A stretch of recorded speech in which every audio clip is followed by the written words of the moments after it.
The Venus Project, TeamSpeak Seminar, July 3, 2011, Part 1 of 2.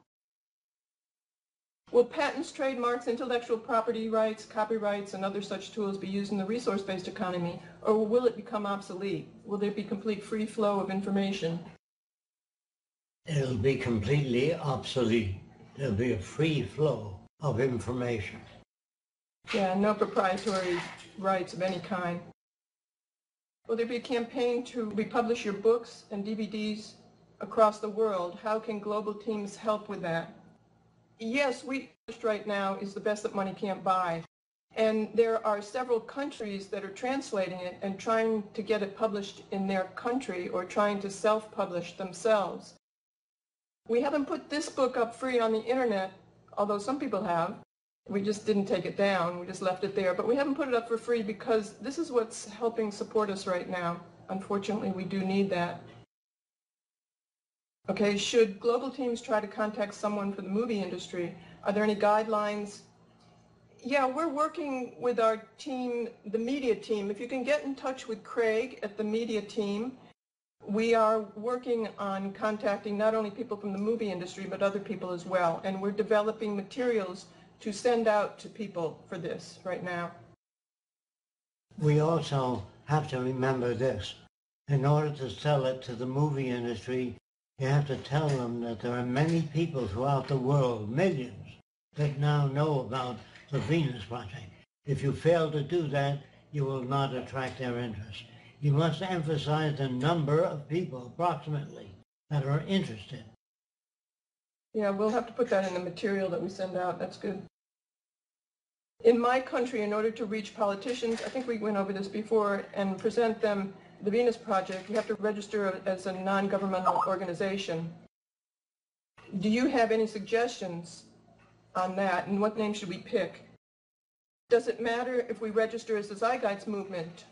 I think we did mention this before. We did address this question, but it's still on this list now. We do have guidelines if you want to work with the Venus Project as a nonprofit organization. We do have guidelines, and we can send them to you if you email us directly. But we wouldn't do it through another organization, whether it's the Zeitgeist Movement or any other organization. You'd have to be a separate nonprofit and affiliated with the Venus Project and working with us directly, just like any other team, actually. Specifics of the mainframe computer systems, how will they operate, and how will we make them hack-proof, the mainframe computer systems? Hacking is getting some kind of advantage for yourself. There's no need for that under the Venus Project. Hacking will not serve the interest of any individual. It'll retard the interest. For educational purposes, what about a 3D kind of online game like Second Life, where you can show how the Venus Project would work? Andrew's organizing this, so I'm going to let you answer this one, Andrew. One of the projects on the Global Activism page of the Venus Project's website that we've planned for a long time now is the creation of various computer games based on the Venus Project. I'm actually going through the process at the moment, along with many other projects, of developing up the game documents for the first of these games, which I'm working with Roxanne on developing it to make sure that it's within the teachings, if you like, of the Venus Project, that it's all within the bounds of that. These are big projects. Normally you would have 20 or 30 people in a game company working on these projects. At the moment we don't have any real professional game programmers or developers or game engine developers and things like this on our database that so far have proved to be able to take those jobs on. So it's something that it could be a continued development, and as and when people come along that have got the skills to actually take that forward, then we will do so. But just like with the city design, ideally it'd be lovely if everyone could jump in and help out with the city designs, but there are set ways of doing these things. You'd need architects, engineers, etc. And there's certain procedures that you have to go through to produce things like this. It's very difficult to do across the internet as well. So the paramount importance is to get the right kind of team behind those projects before you can actually produce anything. So yes, they are in early development. and we'll continue development as more and more people come through. Okay, next question. Thanks, Andrew. What if a country imploded like Greece? How do you exactly bring people to implement the aims of the Venus Project?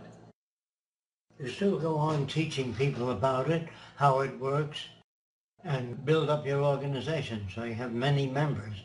That'll make the transition easier. The fewer the members, the more difficulty you're going to have. Yeah, we have to get the information out there. Otherwise, they'll continue doing the same processes as they do. Part 2 of 2. Okay, go ahead. The survey gives us the information we need. We have to know how many cases there are of heart disease, cancer, in order to determine what hospitals need and how many hospitals to build. We cannot do that unless we conduct surveys. Therefore, nothing will be based on personal opinions. They'll be based upon findings or information. This person is asking, do we need a computable model for resource-based economy? Since we strive to cybernation, where is it? Do we have a computer model of a Yes, resource-based I have a pretty good idea of what we're going to do in various stages. But right now, to put out the specifics may threaten our future because of patents. People will take out patents if you give them specific designs for solving problems. That will not enable us to build things if they patent our ideas. We can't even use our own ideas. I think if you attend some of the tours, those of you that can, you will learn in detail exactly how we intend to manage various aspects of the Venus Project.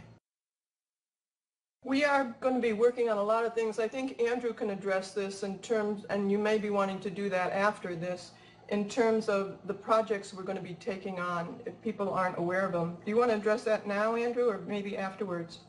Yeah, sure. Go over that quickly. If you go onto the Venus Project's website under Get Involved Global Activism Teams, you'll see a list of all of the different teams that we have currently that we're developing. There's also a brief description of some of the projects there that will be getting done. There are lots of projects that we're going to be working on, including things like, for example, the first city design. We'll actually be developing the preliminary drawings for the first city design. These drawings could then be taken forward by a country or a sort of collation of organisations working towards this direction to actually do the construction drawings for these. Obviously all that depends on later funding as to whether we can get a city built, but the idea is to have the drawings made. We'll also be working on several projects such as the game. This would be a commercial enterprise for the simple reason is that the Venus Project needs funding. At some point we're going to need resources to be able to do the things that we want to do with the Venus Project. So for example, to do the Venus Project movie is going to cost a phenomenal amount of money to do it properly, to make a really high impact movie. That's resources that we don't have right now. To do a computer game is going to cost resources that we don't have right now.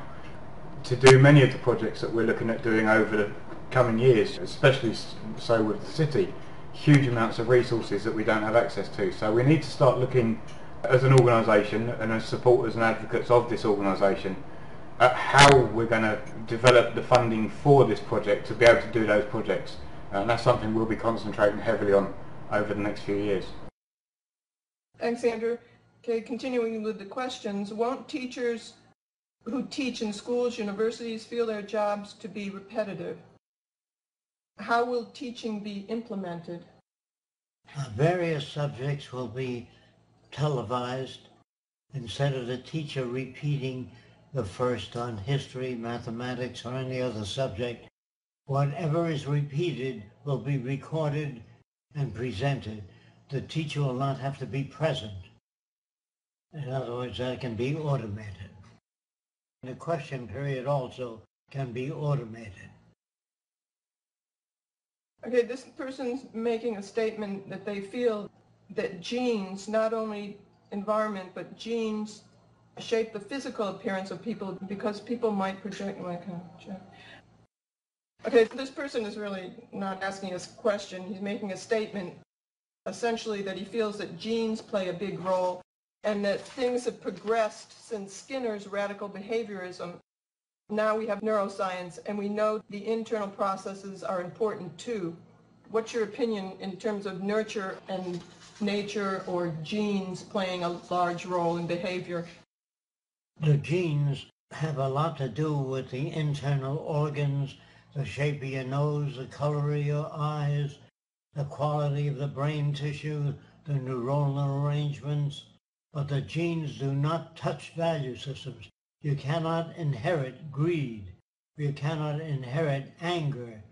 This is part of a reflex action in the given culture of scarcity. In other words, we have propensities to act a certain way under certain conditions. If those conditions do not occur, then those propensities do not occur. So I still accept the fact that environment is the major cause of our facial expressions, our attitudes toward love, our ambitions, the clothing we wear, the people we admire, have to do with the environment we're reared in. The genetic aspects are minor. Okay, since the Venus Project can provide a new standardized way of living in the entire Earth, don't you think that we could also lose some of the past-present cultural diversity in the process? Cultural diversity is like a person searching for answers, and they come up with different answers not based upon research. I'm not interested in cultural diversity. I'm interested in diversity that comes from effort and work put out to try to understand the working process that enables a person to become creative or become a gangster or a serial killer. There are processes which we have to learn to eliminate and overcome in order to build a world in which people can react with one another in more sensible ways. Traditional diversity has no meaning at all unless you bring out specific diversities that you're interested in understanding. This person, too, is giving the example, I think it's the same person, it's the next paragraph, music and religious, and What about it? as the diversities, examples of diversities, artists, artistically. She's talking about, she mentioned a quote here, I'm just going to go on with this topic, from Starman. Yes, Yeah, what is it? I know, but we'll address it. What is it like up there, Starman? It's beautiful. Not like this, but it's beautiful. There's only one language, one law, one people. There's no war, no hunger, and strong do not victimize the weak. How do you attain that? What does that consist of exactly? Not words. Those are words arranged in a sequence that might appeal to many people that don't understand a process level. You have to describe it. Well, it goes on, and this is what her point here. We are very civilized, but we have lost something. You are all so very different, so very alive. I will miss the cooks, the singing, and the dancing and eating. I don't think you have read most of our literature and understood it. Why don't you bring it up at the meetings? In other words, our literature covers all that stuff real well. There's no need teaching people speculative ideas unless you head it as speculative ideas or write an article but head it as science fiction. But all the research done will be published in the future for you to extract from it whatever you're capable of extracting from it. Not all people can extract information. They're not trained to do so. You have to be trained to know that which is relevant and that which has not been tested. And we're aiming for one world in the way that there would be no boundaries and people would share resources and work with one another and travel without passports or anything like that. When that happens, you can share your cultural diversity and everybody can take part of it. So it's not just one country that has the ability to do art in a certain way. Anybody could do that. There's no such thing as cultural diversity. There are opinions outside of the box. Bring up your opinions, your ideas, but bring them up as opinions. Say you've done little or no work on the subject.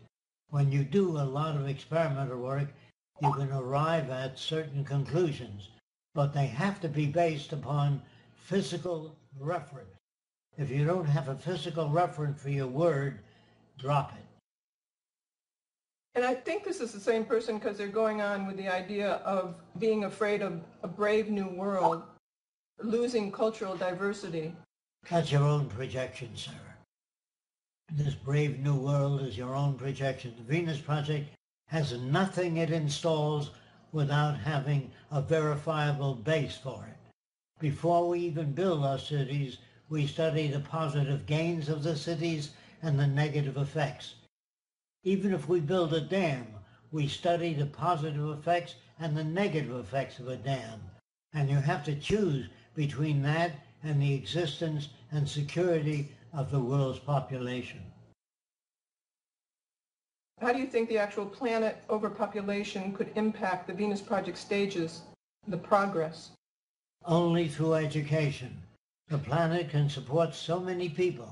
If we have a population far in excess of what the planet can support, you're going to have riots, territorial disputes, and all the other problems common to a scarcity-oriented society.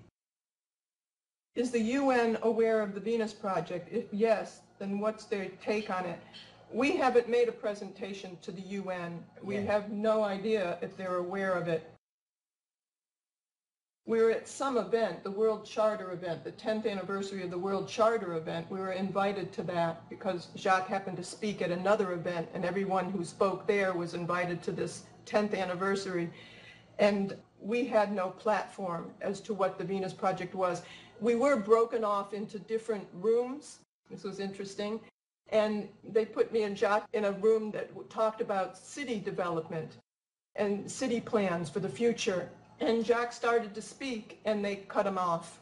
So we have no idea what they're aware of. Somebody was questioning if everybody would put $50,000 up for the first city, could we do it that way? I don't know. Check it out. Yeah, we'd have to organize that. We're really not starting it as a real estate development opportunity, so to speak. In a world we are immersed into work of our passion, wouldn't most of us be too busy to care or bother about necessary activities like reproduction? Carrying a kid in the womb for 9 months sounds tedious, thus globally affecting us. I suppose the future will have those that want children and those that do not. I can't answer that. There will be people of varying reactions to the situation. I cannot predict that. I think the value stressed today for most women is to get married and have a family and have children. I don't think we'd be stressing that as much in the future. And even today, statistically, the more educated the family is, the less children they have. I think people would be so interested in so many things and have options for so many things, they may have less children. If people will do things for honor, wouldn't honor become the new money, like incentive? They don't do things for honor. They do things because it makes the world better for them and everyone else. The word honor is an old, early term attempting to describe some aspects of human behavior. It is nondescript. And there wouldn't be any awards, there wouldn't be any Nobel Prizes, there wouldn't be anything that people would be honored for in terms of the way they are today. They do the best they can to uphold the future development of society. They don't do it because of personal gain. Yeah, no medals, no money. They do it so they can see that what they contribute goes directly into society and makes people's lives better and makes their own lives better. Please, could you explain how the concept of relativity correlates with the concepts of specialist and generalist as Jacques uses them? When I use the term generalist, I mean a person that knows quite a bit about the earth, the history of civilization, anthropology, sociology, and the behavioral sciences, and the history of civilization, and the history of technology. They have to know something about that in order to be able to participate in the development of a new society. And your concept of relativity, how does that correlate with specialists and generalists? I don't know how you use the word relativity. I use the word generalist, so they know quite a bit about the situation before they offer their so-called opinions. They can only participate if they're able to. When you have a breakdown in the electronic gear, you don't call a plumber. You call a plumber when you have breakdown in the water system or any aspect of the bathroom. When you have a problem in health, you consult a health specialist. In the future, people will be generalists. They'll have overview knowledge of the history of civilization, the Earth's resources, and they'll be connected to all the labs, and the labs will develop materials that we have a shortage of. In other words, I feel that science and technology, if turned loose and given all the facilities they need to solve a problem, they have been able to solve every problem put to them in the past. But they don't have enough equipment today to trace cancer from many different aspects and heart disease. No lab is that well equipped. During the Venus Project, they will have whatever they need. No more digging up nickels and dimes for studies of heart disease or cancer. They will be given whatever equipment they need. Has Jacques expanded the concept of oscillation since the 70s lectures? How does oscillation correspond with the scientific method? Oscillation has to do with predictability. You don't have an oscillation in water supply. You have plenty warnings that come along early, far before the shortage. You have information on soil depletion long before the soil is depleted, so people can be working on aspects of revigorating the soil or designing newer systems. But nothing as surprising as oscillations that occur without people knowing about it. I don't think that that is valid. I believe that we can gather information far in advance of any kind of a problem. We can study tsunamis, their occurrence, what to do to prevent them, and we can build enormous lists of procedural systems to cope with any problem that may occur. Okay, the next question. Last week, Roxanne mentioned that the Venus Project is a group which advocates a resource-based economy. However, sometimes I hear Jacques make comments like, in the future, when the Venus Project is in place, I'm a little confused as to the semantics of a resource-based economy and the Venus Project, i.e., is the Venus Project a group based in Florida or the name of a future society? No, we happen to start this in Venus, Florida, and we call it the Venus Project, but it has nothing to do with Venus. We used to call it socio-cyberneering. I just want to make the distinction that a resource-based economy is part of a total blueprint for a new social design, which Jacques arrived at through his 75 years of study. It's not just a resource-based economy. It's just not the economic portion of it, but it includes the entire spectrum for social development, from education to values to how things would be distributed and manufactured, total city system designs and blueprints for that. We just named it the Venus Project because we're here in Venus, Florida, and it advocates Jacques' lifelong work, which includes a resource-based economy. If that's still confusing, you can let us know. Okay, I think we answered this next one. I'm disabled, use a wheelchair, and have personal assistance 24/7. How can I get the same personal help in a resource-based economy? And more people with more time than ever. And there are many people that would love to help. Only they cannot afford sometimes to travel to help people. All of that will be facilitated and made available to people.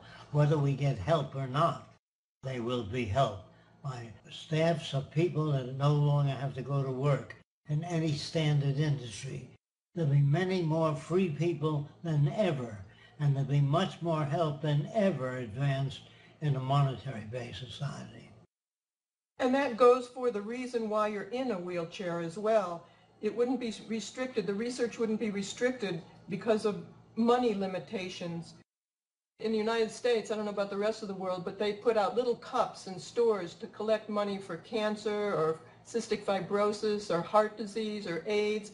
They beg for nickels and dimes, but they don't have to beg. They get millions and billions of dollars when they make armament. It's just awful. And that's the difference between a resource-based economy and the monetary system. The monetary system, the bottom line is money, power, and profit. They don't address people's needs. They address whatever would bring them more profit, whether it's destruction or anything else that's detrimental to the earth. So the resource-based economy really cares about people, and I've said that before. That's the main difference. Who will be responsible for allocating accommodations once the Venus project is implemented? It's not who will be responsible, it's how our products distributed to people. That's what the person wants to know. There are distribution centers, and if you have a particular need, you put your need in, and that can be made available to you if you're doing research on a program or working on it. But if you just want information, you can go to the library access, or you can refer to your computer at the time for information. But if you really need materials, it'll be given to you without you having to ask for it. I think they're asking who will be doing that. There's no who, it's how will that be done. Will it not be necessary to retain some form of administrative function with regard to investigating accidents that cause injury or death? Only during the transition from a monetary system to a resource-based economy. There will be problems, lots of them. Our job is problem solving. If we accept that crime is, in general, will inevitably decrease, as Jacques has already explained, we should also accept that some crime will still occur. How will this be managed? I still don't understand that question, because every human being is given an opportunity to go to school, to study, whatever they want to study. If there's any kind of aberrant behavior or brain damage, it would show up on many places in the schools. In the early days of attending school, we don't wait till a problem is manifest to deal with it. We can well in advance detect the general values of people and know what is needed. By the people talking about their value system, about the way they think, that tells us how much aberration there is or misinformation in their value system. And we can then design the appropriate system to help them out of those limitations. We may have that during the transition, but you wouldn't put people in jail or lock them up. You'd help them. Do you ever listen to music or celebrate any holidays, birthdays? No. No birthdays or holidays. I do not celebrate. They don't mean anything to me. I will celebrate when the world joins together toward a common venture, namely the taking care of the earth and all the people on it. I will celebrate that day. But I don't think we'd make it a yearly celebration. There's so many new things to do after that. It's just like the beginning of the civilized age. We begin to tackle our problems at that time. Do you listen to music? No, neither of us really listen to music. In the car, I play Jacques' old audio tapes from the 70s and 80s, and we actually work on them then. Do the cities need to be built on flat ground, or can they be built in hilly areas or areas with rivers or ravines? Cities are not always necessary. We can design one single building called the total enclosure system. Shopping, schools, hospitals, everything in one building. And it could be designed to fit any kind of terrain. It just would be easier during the transition to have flat terrains for the circular cities, which are far more efficient. A truly efficient culture where most decision-making processes are in the hands of intelligent computers always ensuring the most efficient and correct solutions are employed for the benefit for all mankind sounds very appealing, but many discoveries and inventions have come about quite unintentionally and may never have been discovered were it not for inefficiencies, deprivations, and other seemingly negative factors. Do we not risk losing fortunate accidents, such as discovery of penicillin, if we don't get to make mistakes anymore? I don't believe anybody makes mistakes. I believe the first man that fooled with nitric acid and glycerin, the building disappeared, so did the guy. And his brother-in-law wrote, "Don't fool with that stuff." Nobody makes a mistake because you don't know how big to make wings when you're planning a flying machine. In the beginning, nobody knows. Some Frenchman built small wings that he put on his back, and he put his arm through sleeves, and he tried to beat the air, and he jumped off a barn roof and was injured. And this happened continuously until nobody makes a mistake. They try many different things, and they come up with things that work and disregard the things that don't work. Some people feel they can beat sensitivity and intelligence into their wives by beating them. In the Arab world, they may beat their wives 2 or 3 times a day because they don't know any other systems. They're not making mistakes. They're not cruel. They're not evil. They just don't know what to do. It's like saying no to drugs. What a stupid remark that was. Say no to drugs. You have to develop a system that doesn't require drugs, that people can't make money selling drugs. You have to do away with the monetary system. That's the basic corrupter of all systems. No, I think that the computers, until they're designed to ask appropriate questions, they cannot come up with answers. They have to be designed to scan the environment. For example, if you sit at a table in a restaurant in the future, the menu lights up. Then it scans you. If you're diabetic, by the chips you wear, the food is adjusted to your condition. You don't have accidents. You don't have arbitrary things. You have instruments plugged into the earth under the sea which can detect earthquakes and others far in advance. We will use the best we know of in technology. Now, using the best you know is not the best system. It's the best we have at that time. Systems will never be finalized. We will always learn more about systems and change our values as we grow. There are no final frontiers. I've said that many times. There's no best way to design a computer. They're the best way today that we know of. Roxanne, could you repeat the question because we didn't get to hear the question? Your mic wasn't on. I was just kind of expanding on the last one to see if he wanted to continue with that. I just mentioned something about, do you think computers will take away the fortunate, he mentioned accidents. Thank you very much. If there are any methods that are best to explain to people the principles behind a resource-based economy, because so far people can't seem to get past their own way of thinking, and everyone I've explained it to pretty quickly dismisses it. Well, that sounds like what occurs continuously. Just remember this. When you drive a horse and wagon and you want to drive an automobile, you have to give up the old giddy-up and you have to learn how to drive a car. In the new society, the old ways will not persist because they will not work. And the new ways you'll have to learn in order to operate in a new society.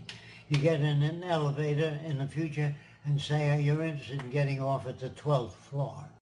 And the elevator will let you off. Or you tell the elevator what you're interested in, and it'll stop on the floor that has that kind of information.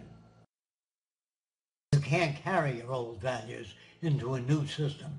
If automobiles become self-operating, well, you have to learn that, and retouching the controls in a car will not vary the car's behavior. If you want to fly an airplane, you have to go to an aviation environment. Remember, the old values do not work, or many of them do not work. So you'll have to, in the new environment, there are new values and different methods. You can go to school and learn those new methods and operate more equipment. If you don't do that, you'll remain at a level you were at in the past. And how would you give people suggestions to explain a resource-based economy to those who reject it?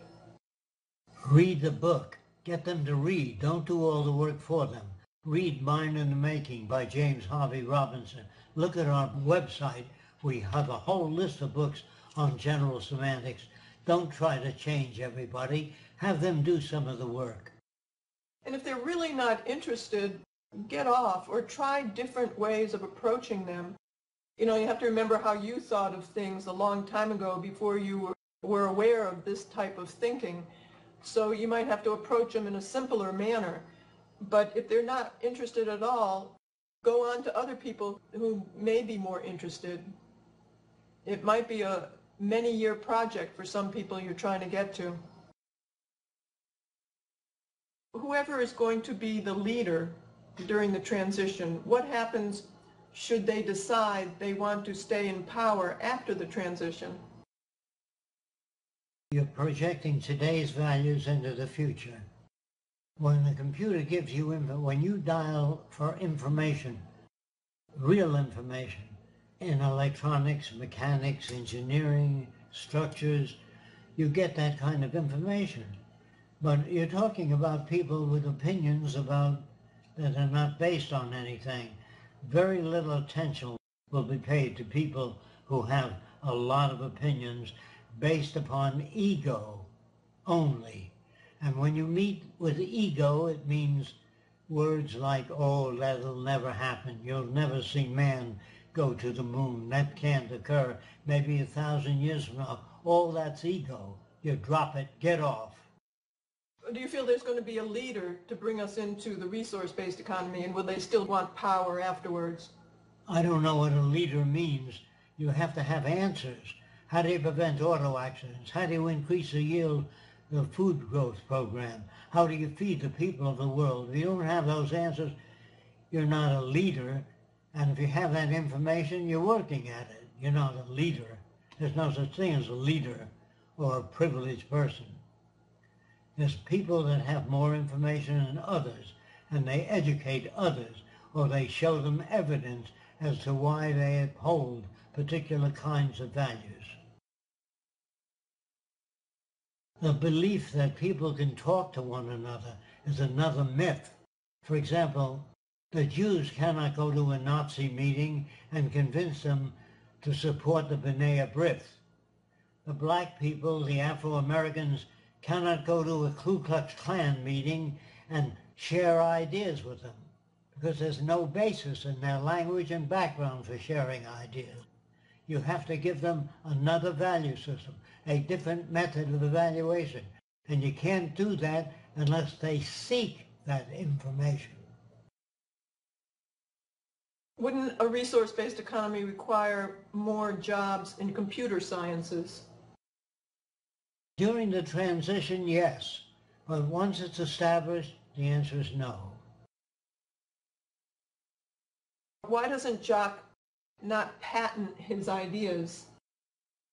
First of all, I don't have the money. I have so many inventions that I can't afford to patent them. I put them out there and a lot of people use them. I hope you understand that. I don't have the money to do that. A lot of people who come here too ask if we're off the grid or why don't we have solar panels, and we had limited funding, and for so many years we funded this ourselves, and it was either use our money to live pretty well self-sufficiently here or get equipment, make models, do books and videos, and to get these ideas across, and that's what we decided to do with our money, to make the models, publish our own books. It just because of limited funding, we don't patent things. How does Jacques feel about nursing or fostering civil disobedience against the current status quo? It will do nothing until this current status quo collapses due to its own inefficiency. then people will be looking for new ideas. Right now, they don't give a damn. Until they lose their houses, their jobs, their medical care, then they will advocate something new. And what they advocate, if it isn't the Venus Project, usually does not work. But this is a good time to get the information out there. This is very important. While we still can do civil disobedience or talk to groups in streets or use the internet, this is a time to get the information out there about this direction to as many people as possible in any way that we can. How do you incentive people to learn to think critically, is the way it's written? What will drive people if they don't have money or reward? The reward is the end of war, the end of poverty, most crimes, and the end of begging for medical care. Everyone will be cared for and educated. There'll be no taxation and no advantage group, no technical elitism or any other kind of elitism. If that isn't incentive enough, then I don't know what is. Okay, how do you teach people critical thinking, to be fair and open-minded, not intellectually lazy? You teach them the scientific method, and you strictly stay with it. The scientific method starts out with I don't know. The next phase is to try to find out why some plants grow faster than others. And if you are able to accelerate the plant growth, you might exhaust the soil. Do you allow for all those oncoming pending conditions, or are you just interested in growing plants faster?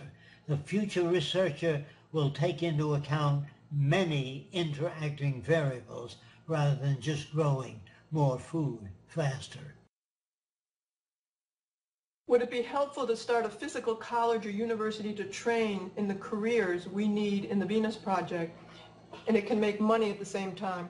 You don't need a university, you need a meeting place for members that are interested in the resource-based economy. You can educate them. You don't need a school building, but only later on we will have buildings designed to help people understand the operating characteristics of the Venus Project or the resource-based economy. We're working on many more informational materials, much more informational materials as well. We're doing kind of, I think we're calling it a university course or a course, and that will be going up on the new website. We're doing more videos. We also have tours here where people come on Saturdays, mostly when we're in town, which really almost give people a university course, and mostly a new way of thinking and how to apply the professions that people are taught today in the resource-based economy. Somebody says, I'm kind of afraid of centralization. Would any residential or building be able to be independently?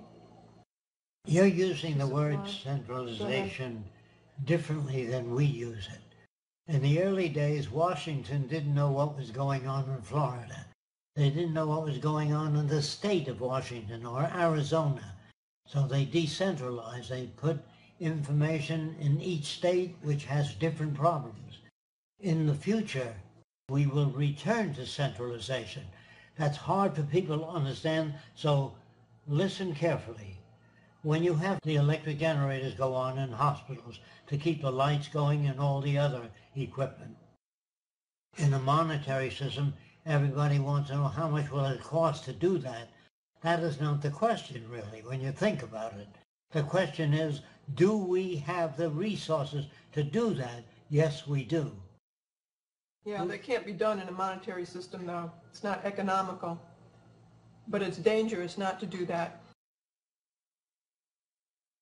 Is it humanly possible to become a generalist because it sounds extremely time-consuming? Not the way information will be put out in the future. In 3 hours, they can give you more information than you get in 3 years in an ordinary university.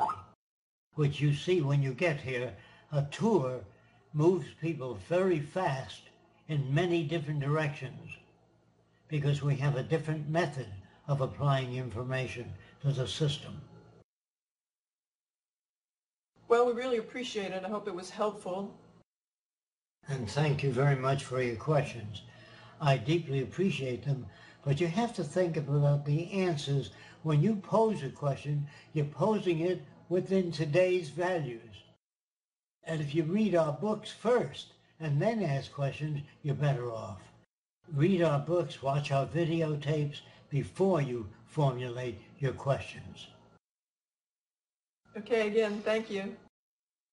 I want to thank everybody for whatever work you're doing to help promote a resource-based economy and try to teach people what it is in terms they can understand.